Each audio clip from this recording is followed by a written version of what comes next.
Doğu Türkistan faciası, emperyalizmin ne kadar ciddi bir tehlike olduğunu, hedefini yalnız bulduğunda nasıl vahşice davrandığını gösteren hazin bir örnektir. Türkiye, Çin ile ilişkilerini başta ticaret ve ekonomi olmak üzere elbette her alanda sürdürmelidir. Ancak bu reel politik faktörler Doğu Türkistan'daki soydaşlarımızı görmezlikten gelecek tavır alınmasına asla yol açmamalıdır. Çünkü ortak bir medeniyetin, kültürün, tarihin, dilin, dinin, soyun, değişik coğrafyalarda yaşayan insanlarıyız. Bunları yok saymak kimliğimizi inkar anlamına gelir. Çin'e karşı sert politika izleyecek durumda değiliz. Bunu kimse istemiyor. Tersine birçok konuda işbirliğini, ilişkileri geliştirmeliyiz. Ama bunu Doğu Türkistan meselesini yok sayma pahasına yapmak, milli vicdanın kaldıramayacağı, tarihimize utançla yazılıp hatırlanacak feci bir yanlış olur. Doğu Türkistan 200 yıldır Çin istilasına karşı direniyor.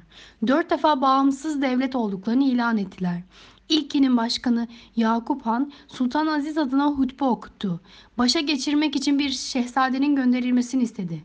Ama hem ömrü vefa etmedi hem de Osmanlı kendi canının derdine düşmüştü. Talat Paşa öğretmen ve subay göndererek yardıma çalıştı. Atatürk oradan kaçarak gelen gençleri himaye etti, okuttu. Bunlardan rahmetli Rıza Bekin generalliğe kadar yükseldi. Son bağımsızlık devlet girişimi 1949 yılında Komünist Çin yönetimi başlattığı saldırı sonucu yıkıldı.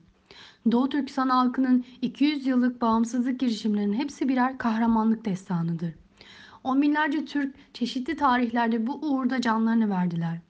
Sonucundaki direnişin kumandanı olan Osman Batur'un ve kendisinden sonra mücadeleyi sürdürüp babası gibi şehit olan oğlu Şerdiman Osman'ın kahramanlık hikayeleri ne yazık ki yeterince anlatılmadı, dolayısıyla az biliniyor.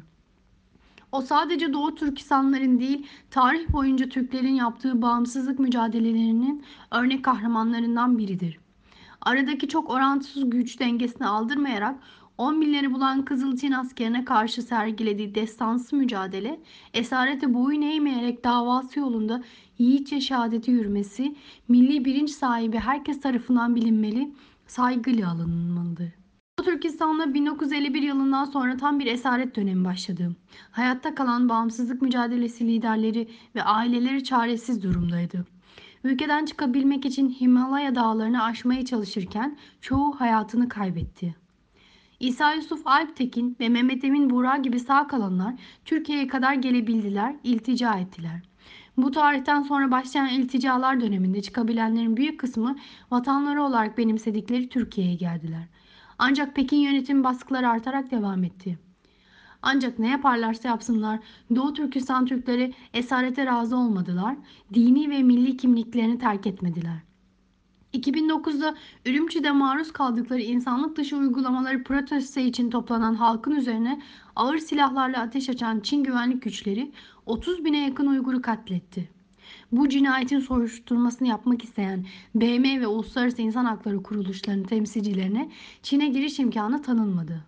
2011'de Suriye'de başlayan iç savaş, Bağdat ve Şam merkezi hükümetlerinin otoritesinin kalmaması, bu coğrafyada IŞİD'in yanı sıra El-Kaide ve türevi cihadist radikal grupların doğmasına ortam hazırladı.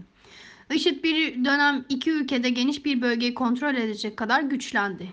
İslam ve Kur'an hakkında yeterli bilgiye sahip olmayan, cihat kavramının anlamını bilmeyen, başta Afganistan ve Pakistan olmak üzere belli merkezlerdeki radikal akımların etkisinde kalan çok sayıda Müslüman, dünyanın her yerinden cihata katılmak niyetiyle bölgeye geldi. Avrupa'nın yanı sıra Türkiye'den de birkaç bin insan IŞİD'e katıldı.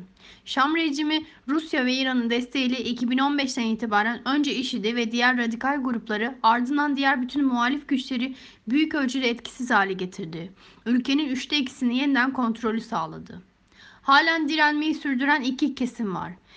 Birincisi ABD'nin himayesindeki PYD-YPG, İkincisi diğer yerlerden süpürerek İdlib'de toplanmaları sağlandığı muhalif gruplar. Bunların sayısının 4 milyonu geçtiği biliniyor. İçlerine El-Kaide türevi örgütlere mensup olan, IŞİD'in de arta kalan olduğu gibi Türkiye'nin desteklediği ÖSO, şimdiki adı Suriye Milli Ordusu, Suriye Türkmenleri de var.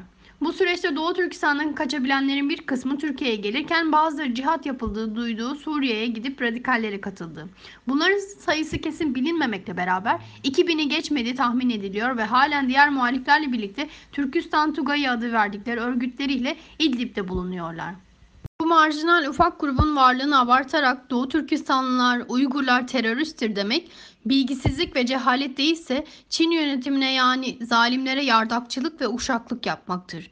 Pekin'in şanlı bir direniş hareketini karalamak maksadıyla dünya çapında sürdürdüğü propagandaya çanak tutmaktır.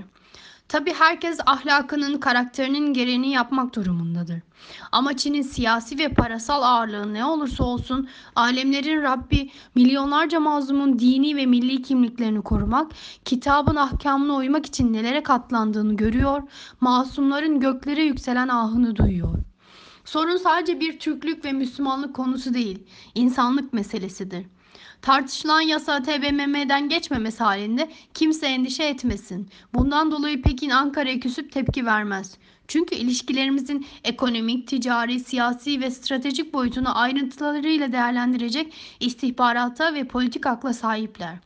Bugünkü asimetrik ilişkilerde bir veriyorlarsa dört kazanıyorlar. Sadece yürütmekte olduğu kuşak yol projesi bile ilişkilere stratejik bir anlam yüklüyor. Türkiye Doğu Türkistan konusunu sessizce izleyip tarafsız görünmek yerine bir yandan ekonomik ve ticari ilişkileri sürdürürken diğer yandan Pekin'i diplomatik üslupla ikaz etmeli, milletimizin duygularını, endişelerini anlatmalıdır. Gazze'de yaşananlar, Mısır'da Mürsi'ye yapılanlar nedeniyle Tel Aviv ve Kahire'ye gösterilen tepkilerin maliyetini göze alan Ankara, Pekin'e hiçbir şey söylemeyecek mi? Ensar sıfatı sadece Suriyeli sığınmacılarla sınırlı özel bir imtiyaz mıdır? Suskun kalmanın tarihi vebalin olduğu unutulmamalıdır.